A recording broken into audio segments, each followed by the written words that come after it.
Que privilégio estar aqui com vocês. E foi uma batalha para estar aqui, mas Deus seja louvado pelo privilégio de aprendermos mais. Eu tenho certeza que foi uma bênção essa vigília, que vai encerrar com esse tema tão importante, que realmente nos leva a pensar nas coisas do céu. E hoje nós vamos falar, então, nesse momento, sobre novos céus e nova terra. Qual que é a necessidade, né, de ser criado ali uma nova terra? Quando se fez necessário essa recriação de Deus, ou como a gente conhece também, essa redenção, né? E antes da gente abrir a Bíblia, eu queria convidar vocês para que possamos juntos fazer uma oração. Então, se você puder, aí como você está, mão de joelhos, vamos fazer uma oração ao nosso Deus. Oremos, querido Pai, Deus amado, santo, santo, santo Tu és. Nós te louvamos e te agradecemos por essa vigília, por cada pessoa que esteve aqui, que o Senhor continue nos guiando para buscarmos a cada dia mais o conhecimento da Tua palavra. Senhor, abençoe essas pessoas que estão nos assistindo agora, aqueles que mais tarde assistirão, que seja tudo para a Tua honra e glória, Senhor. Que tudo que estamos aprendendo aqui possa nos aproximar do céu e das verdades eternas. Que o Senhor venha mais uma vez, Senhor, abrir diante de nós essas verdades do Evangelho, nos permita entendê-las e confiar que de fato está muito próximo tudo isso que nós vamos estudar. Peço que o Senhor me use como instrumento teu e nos guia por meio do teu Santo Espírito, em nome de Jesus. Amém. Amém. Gente, eu confesso para vocês que quando Céus e Nova Terra, eu me lembro no mesmo momento ali do texto de Isaías 65. E eu acho que vale a pena a gente ler esse versículo e conversar um pouco sobre isso. Então, pegue aí sua Bíblia, se você ainda não está com ela. Vamos abrir no capítulo 65. Nós vamos ler a partir do versículo 17. E a gente vai ler do 17 e mais alguns outros versículos seguintes. Então, aqui diz o seguinte: porquanto eis que eu crio novos céus e uma nova terra, e a anterior não será lembrada, e nem virá à mente. Porém, sejais felizes e regozijai-vos para sempre naquilo que eu crio. Porquanto, eis que eu crio para Jerusalém um júbilo e para o seu povo uma alegria. E eu regozijarei em Jerusalém e me alegrarei em meu povo. E a voz de choro não mais será ouvida, nem a voz de clamor. Não haverá mais naquele lugar um bebê de dias, nem um homem velho que não tenha completado os seus dias. Versículo 21. E eles construirão casas e nelas habitarão, e plantarão vinhas e comerão dos seus frutos. Verso 23. Eles não irão trabalhar em vão, nem produzirão para aflição, porque eles são a semente do abençoado do Senhor e a sua descendência com eles. E no verso 25 diz assim: o lobo e o cordeiro se alimentarão juntos, e o leão comerá palha com o novilho, e pó será a comida da serpente, e eles não ferirão, nem farão destruição em todo o meu santo monte. Quem disse isso? No final a gente vê quem disse isso. Aí diz o Senhor. Então, tudo isso aqui que a gente lê não é apenas uma visão aleatória que Isaías recebeu, uma alucinação, ou algo da imaginação dele. Mas o próprio Deus, por meio de Isaías, traz para nós essa esperança de que ele fará tudo de novo. E aí vem a pergunta: por que é necessário se fazer tudo novo? E quando a gente olha lá para o Gênesis, a gente vê a criação de Deus, o plano original de Deus. Deus colocou Adão e Eva ali no Jardim do Éden com o propósito de que eles vivessem em harmonia com os seus planos, vivendo na presença de Deus e estando ali revestidos com a sua glória. E assim que Adão e Eva peca, acontece que a glória de Deus, o caráter de Deus, que estava ali cobrindo eles, agora eles não tinham mais aquilo ali, eles estavam nus. E lá em Apocalipse 3, quando Deus vai falar para a igreja de Laodiceia, uma das características da igreja de Laodiceia é o fato dessa igreja ser um tanto quanto presunçosa, porque ela se diz rica, ela se diz suficiente. E aí vem Jesus e fala: você é pobre, cega, nua, e você realmente precisa das minhas vestes. Então, é muito interessante que a gente vê esse paralelo do livro de Gênesis com o livro do Apocalipse.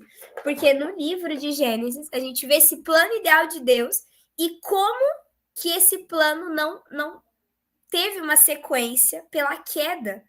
O homem decidiu desobedecer a Deus. Então, agora, o plano de Deus é fazer com que a gente reconheça a nossa condição de nus, para que ele possa nos vestir com as suas vestes.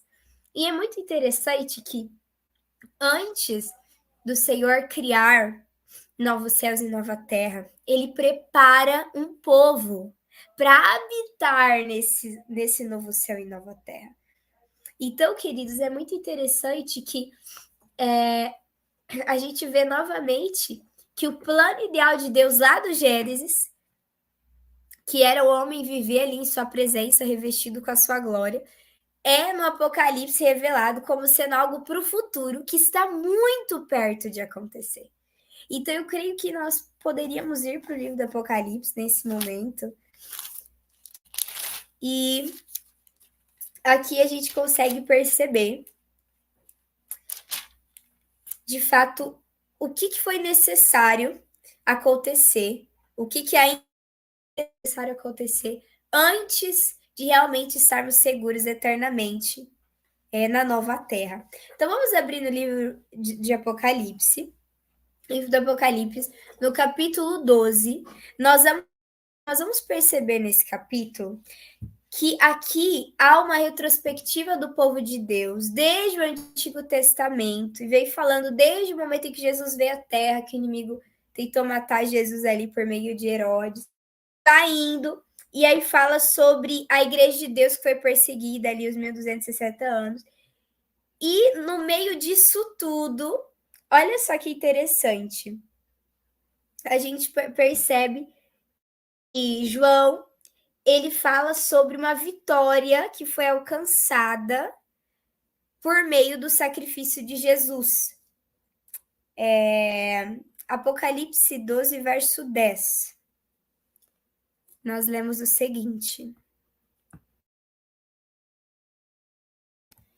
Diz assim: e eu ouvi uma alta voz dizendo no céu: agora chegou a salvação e a força e o reino do nosso Deus e o poder do seu Cristo, porque foi lançado o acusador de nossos irmãos.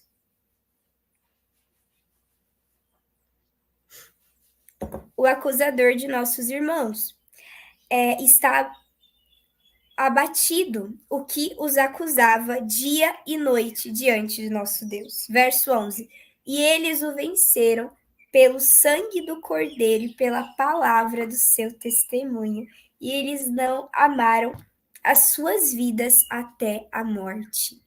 Então, olha só que interessante.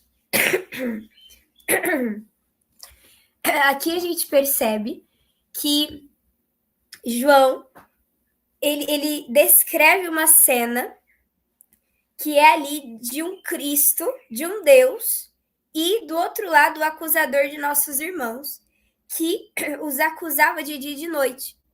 Mas aqui diz que agora chegou a salvação e que agora o acusador, ele foi lançado, ou seja, ele está expulso. E isso aconteceu quando Jesus vence ali na cruz do Calvário. Então, nesse momento, chega a salvação e o inimigo dos filhos de Deus, ele é derrotado. Então, aí começa a reivindicação do caráter de Deus perante o mundo, os anjos e os homens. E é muito interessante que tudo isso se fez necessário e ainda há algumas coisas para se cumprirem antes que Deus possa restaurar completamente o seu plano original. E por que isso se faz necessário? Lá em Ezequiel 28, Isaías 14, a gente vê que essa rebelião ela começou no céu, né? O anjo rebelde. E ali, Lúcifer, o anjo de luz, ele colocou em xeque o caráter de Deus, né? Eu creio que vocês já devem ter uma noção sobre esse assunto. Mas é muito importante a gente falar sobre isso e entender esse tema da redenção final a partir de toda essa linha de raciocínio. Porque Deus podia simplesmente lá no início, quando o pecado começou a surgir no céu, resetar simplesmente tudo, né? Fazer com que começasse do zero e pronto, ele não precisava deixar acontecer o que aconteceu até aqui, né? Às vezes a gente pensa isso. Por que, né, que Deus permitiu tudo isso? Por que, que ele, já sabendo do que ia acontecer, mas Deus, queridos, não duela com o seu próprio caráter. Então, como essa acusação foi feita de maneira pública, então Deus ele resolveu isso também de maneira pública, né? Então, a morte de Jesus, ela se fez necessária não só para a redenção do homem, né? Porque o homem caiu, né? Pecou, mas também para que o amor de Deus, o caráter de Deus pudesse ser revelado, para que nessa restauração completa, né? O fato de criar novos céus e nova terra e tudo isso que vai acontecer pudesse realmente fazer sentido para os seres celestiais e não restasse mais dúvidas na mente deles. Porque se Deus simplesmente destruísse o inimigo, né? Ficaria essa dúvida. Será que então Lúcifer não estava certo? E aí haver uma nova rebelião. Então Deus permite que o plano do inimigo amadureça, que as suas ideias se desenvolvam, que a política do seu governo seja entendida e vista pelo universo, para que fique muito claro que onde Deus não é o centro, não pode haver felicidade, não pode haver propósito. Então, assim, quando tudo ficar muito claro, né, principalmente depois do juízo que agora está acontecendo, que muito em breve vai chegar ao fim, Jesus vai ter todo o direito de recriar, de fazer novos céus e nova terra. E é muito interessante que na Bíblia a gente vê isso, né? O quanto Deus anseia por ter de volta os seus filhos. Infelizmente, mesmo estando nós buscando a presença de Deus, a gente não consegue estar tão próximo e vê-lo face a face, né? Infelizmente, mas Deus ele quer nos ter ali perto novamente, como foi do princípio, como foi o plano original de Deus. Agora eu gostaria que a gente fosse um pouco mais para frente no capítulo 19. Aqui descreve uma das cenas finais que vai acontecer após o término do juízo investigativo, que é o juízo que está acontecendo atualmente, né? Eu creio que vocês devem ter estudado isso essa semana. Apocalipse 19, olha só que interessante. A partir do verso 1. E depois dessas coisas, eu ouvi uma grande voz de uma numerosa multidão no céu, dizendo: Aleluia, salvação e glória, honra e poder ao Senhor nosso Deus, porque verdadeiros e justos são os seus juízos. Olha que interessante. Os anjos, e assim, todo o universo celestial após o juízo, vai se reunir e vai dizer isso aqui: aleluia, salvação e glória, e honra e poder ao nosso Senhor, porque verdadeiros e justos são os seus juízos. Ou seja, o juiz investigativo, queridos, ele é muito importante. Ele é realmente necessário antes dessa redenção completa e final. Porque ele deixa tudo ali muito claro. O caráter de Deus, o caráter dos salvos, dos justos, daqueles que alguma vez professaram crer em Cristo. E Deus, ele é tão bom e tão misericordioso que ele vai permitir que nós, os salvos, possamos também ter acesso a esses livros. E aí vai ser a segunda fase do juízo. O juízo que vai ser de fato para comprovar a justiça de Deus perante os seus remidos. Então, olha só como Deus é misericordioso. Ele simplesmente podia falar assim: não, é isso aqui, porque é isso. Essa pessoa foi salva porque foi, esse não foi, porque eu sei que não tinha que ser. Mas ele dá tempo ao tempo e ele nos permite conhecer e realmente para que não fique dúvidas, para que não suscite uma nova rebelião no céu, né? Na nova terra. E é muito interessante que acontecendo isso aqui, Jesus ele vem então nos buscar, né? Acontece a volta de Jesus e tudo que a gente já sabe, né? Da ressurreição dos justos. Aqueles ímpios que estarão vivos, eles simplesmente perecerão pelo brilho da glória de Deus, pela santidade de Deus, né? Muitas vezes a gente acaba misturando o que é santo com o que é profano, o que é puro com o que é impuro, pensando que Deus aceita, ou que tudo bem, se eu tiver meio convertido, que Deus vai ter misericórdia.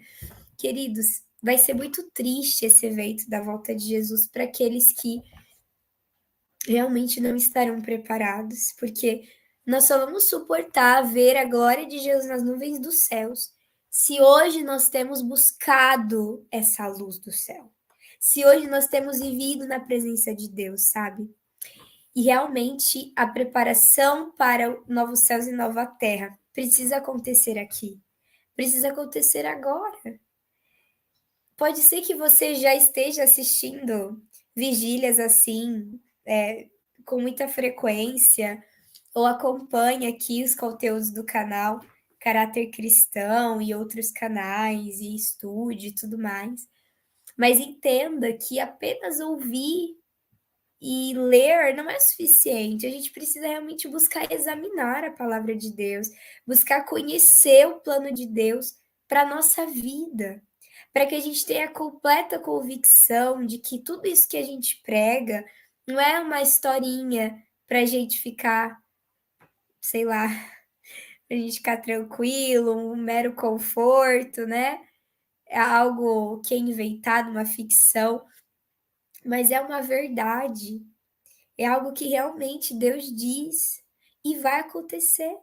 Porque tudo que ele disse até aqui se cumpriu. Os sinais, né? A gente sabe muito bem o quanto Jesus está próximo e ele vai levar então aqueles vivos, justos serão transformados e todos aqueles que se santificaram e que buscaram ao Senhor de todo o coração, eles então serão revestidos de imortalidade. E é muito lindo o último parágrafo do livro Grande Conflito. Pecado e pecadores não mais existirão. Isso é uma promessa. E Ellen White diz: você quer ser santo no céu? Comece a ser santo na terra. Não no sentido de ser impecável. A Bíblia não fala sobre isso. Mas é se afastar do mal.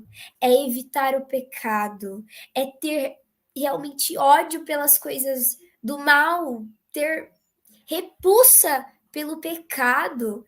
Não ficar contente em pecar, mas realmente sentir que isso fere o coração de Deus. E amar a justiça, amar a lei de Deus. Realmente esse é o ideal do Senhor para nós, porque quando a gente vai um pouco para trás, no capítulo anterior, que é o 18, né? O versículo 1 diz assim: depois dessas coisas, vi outro anjo descer do céu, tendo grande poder, e a terra foi iluminada com a sua glória. Então, após ali todos esses eventos que vão acontecer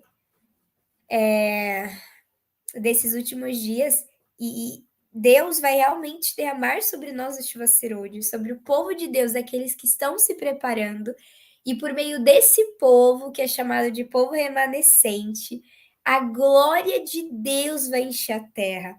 A glória de Deus, que antes era ali uma realidade para os nossos primeiros pais, né? Eles eram revestidos pela glória de Deus.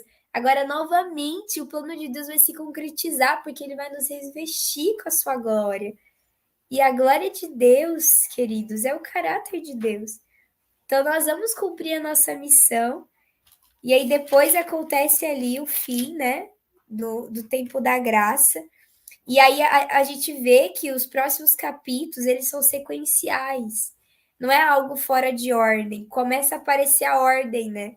Então, as três mensagens angélicas, a gente tem derramamento do Espírito Santo, alto clamor, a glória de Deus enche a terra.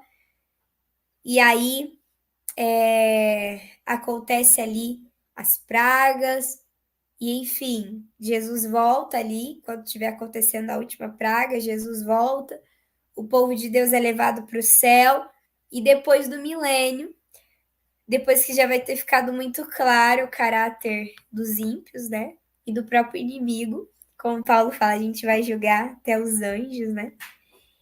Então a gente vai descer aqui para essa terra. E isso a gente pode ver que bem no fim do livro do Apocalipse. Então, olha só que interessante.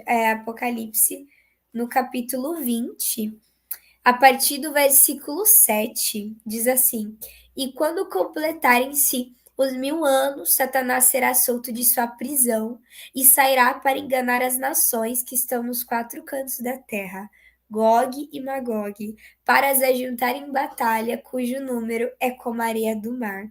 E eles subiram sobre a largura da terra e cercaram o arraial dos santos e a cidade amada, e de Deus desceu fogo, saiu do céu e os devorou. E o diabo que os enganava foi lançado no lago de fogo e enxofre, onde está a besta e o falso profeta, e serão atormentados de dia e de noite para os séculos dos séculos, né? Ou seja, consequências eternas. Não vai mais haver esperança para os ímpios. E sabe por que Deus não pode levar essas pessoas para o céu? Porque elas não querem o céu. Porque a música do céu é uma música que elas iriam achar entediante, né? Como muitos hoje acham as músicas do Inário. Ou quem sabe a comida do céu não iria satisfazer o paladar deles, porque estão acostumados com comidas super estimulantes, né? Mas talvez a atmosfera do céu de paz ia ser para eles um incômodo, porque estão muito acostumados com barulho, festas e entretenimentos. E ver Jesus para eles não seria algo tão bom, porque eles não têm nada para conversar com Jesus, nem conhecem a ele. Como vão passar a eternidade com alguém que não dedicavam aqui nenhuma hora para buscá-lo? Então Deus ele demonstra mais uma vez o seu amor, mesmo fazendo juízo. Deus não seria um Deus de amor se ele deixasse viver para sempre o inimigo, os anjos caídos e os ímpios. O pecado ia continuar existindo. Então esse mesmo fogo que os consome para sempre é o fogo que purifica essa terra. Eu estava conversando ali com o Miguel, uma criancinha que está aqui com a gente, e ele tava falando para mim, né, me explicando da volta de Jesus, ele e outra criancinha que chama William. Eles são tão novinhos, mas conhecem tanto, e eu gosto de ficar ouvindo e fazendo perguntas. E aí o Miguel e o William foi me contando como que ia ser, né? Que Jesus ia voltar, que os salvos iam para o céu, ia passar os 1000 anos, que o inimigo ia estar preso, e foi me contando tudo. E aí o Miguel disse assim: eu espero que quando Deus fazer tudo novo aqui, que ele me faça ali me permita ficar perto da minha casa, que eu vou poder ir na minha casa de vez em quando. Ele, Miguel, no céu, você não vai sentir falta da sua casa, não. É muito engraçado que às vezes a gente quer muito o céu, quer muito que Deus, né, refaça tudo, mas a gente ainda tá apegado às coisas dessa terra. E queridos, Deus ele tem uma terra muito melhor para nós. Os planos de Deus são muito maiores e melhores que os nossos.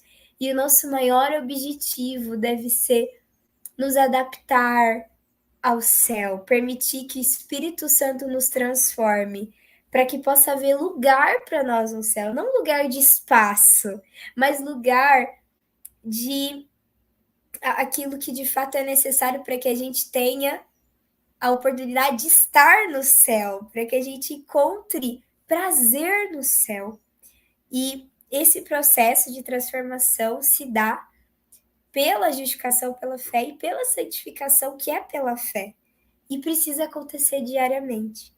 Então, o propósito de Deus para nós, por meio dessa vigília e por meio de tantos outros apelos, é que a gente de fato tome uma decisão de buscar contemplar mais as coisas do céu, de entender que tudo nessa terra passa e a única coisa que nós vamos levar dessa terra corrompida, para a terra restaurada, é o nosso caráter e pessoas. Por isso, invista na edificação do seu caráter e na salvação de pessoas. E essas duas coisas, elas andam juntas. Porque quando você está trabalhando em prol da salvação de almas, Deus está salvando você de você mesmo. Eu sempre falo com Deus que o meu ministério não é só o que Deus usa para salvar as pessoas, mas é o que Deus usa para me salvar. Eu precisava estar aqui agora. Eu precisava estar falando para vocês o novo céu e nova terra para que Deus me lembrasse dessa promessa maravilhosa. Quando nós estamos ajudando outros e apoiando outros e fortalecendo outros, nós estamos sendo fortalecidos. E louvado seja Deus por essas promessas. Com certeza, isso está muito perto de acontecer. E certamente nós não sabemos o dia nem a hora da volta de Jesus e quando tudo isso vai acontecer. Enfim, nós não sabemos, mas sabemos que está muito perto. E sobre tudo isso, Paulo ele escreveu um texto que eu acho muito bonito. 1 Coríntios 2, verso 9. Está dizendo assim, ó. Nem olhos viram, nem ouvidos ouviram, nem mente nenhuma imaginou o que Deus tem preparado. Mas não é para todos, é para aqueles que o amam. Será que você ama Jesus? Será que Jesus é o primeiro na sua vida? Será que ele é realmente o centro da sua vida? Você tem realmente vivido para a glória de Deus? Você tem permitido que Deus tire de você as folhas de figueira e coloque em você a justiça dele? Porque de fato, queridos, as coisas dessa terra são como migalhas em comparação com o banquete de bênçãos que Deus tem para nós. Não se contente com as coisas desse mundo, porque as coisas que nós vemos, elas são passageiras, mas o que não se vê é eterno. Por mais que você feche os olhos e tente imaginar como vai ser estar nesse lugar onde as crianças brincarão sem medo, onde não haverá pessoas com dores, onde não haverá tristeza, morte, onde nenhuma flor mais vai murchar, você ainda assim vai falhar em ter a completa visão do que será esse lugar. Porque é muito precioso, é muito maior do que nós podemos compreender com a nossa mente finita. Mas de uma coisa eu tenho certeza: aquele que é fiel para prometer é fiel para cumprir. E Jesus disse ali como a última palavra para João, do livro do Apocalipse: eis que logo vem. Em outra parte do Apocalipse ele diz: guarda a tua coroa. Não deixe que ninguém roube essa coroa. E realmente esse é o apelo do Senhor para nós. Não deixe que nada te faça esquecer dessa promessa e que você tenha completa convicção de que ele vem e ele está muito próximo. Então não duvide, não adie a sua entrega. Poxa, vale a pena entregar tudo por aquele que já nos entregou tudo. E realmente, querido, se a gente perder o céu, novos céus e nova terra, nós vamos perder tudo.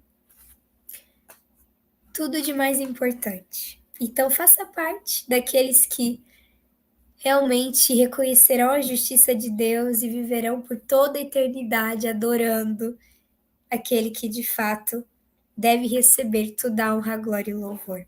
Que Deus abençoe vocês e que vocês possam progredir no avanço, progredir, avançar no conhecimento de Cristo Jesus e dessas verdades eternas que realmente nos levam para mais perto do nosso Salvador.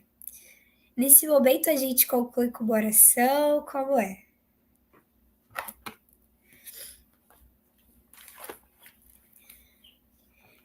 A gente pode orar?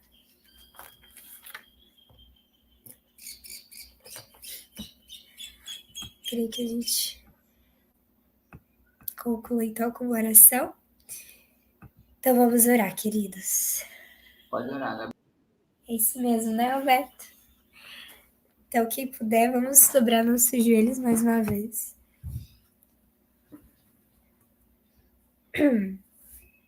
Querido Pai, Deus amado, santo e exaltado é o teu nome, Senhor.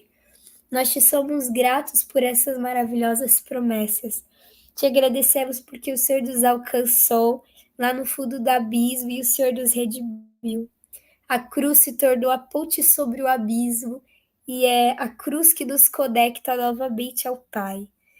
O sacrifício de Jesus é a certeza de que a dívida foi paga, que foi expulso o acusador de nossos irmãos e que finalmente chegou a salvação. Pai, o teu maior desejo é realmente purificar essa terra e criar aqui uma nova terra. E o nosso anseio é estar, Pai, com o Senhor por toda a eternidade. Então nos prepare para esses momentos. Coloque o céu e as coisas do céu no nosso coração e nos permita a cada dia, Senhor, mesmo que com os pés da terra, estarmos com os olhos fixos no céu. Esse é o nosso desejo, a nossa oração, em nome de Jesus. Amém.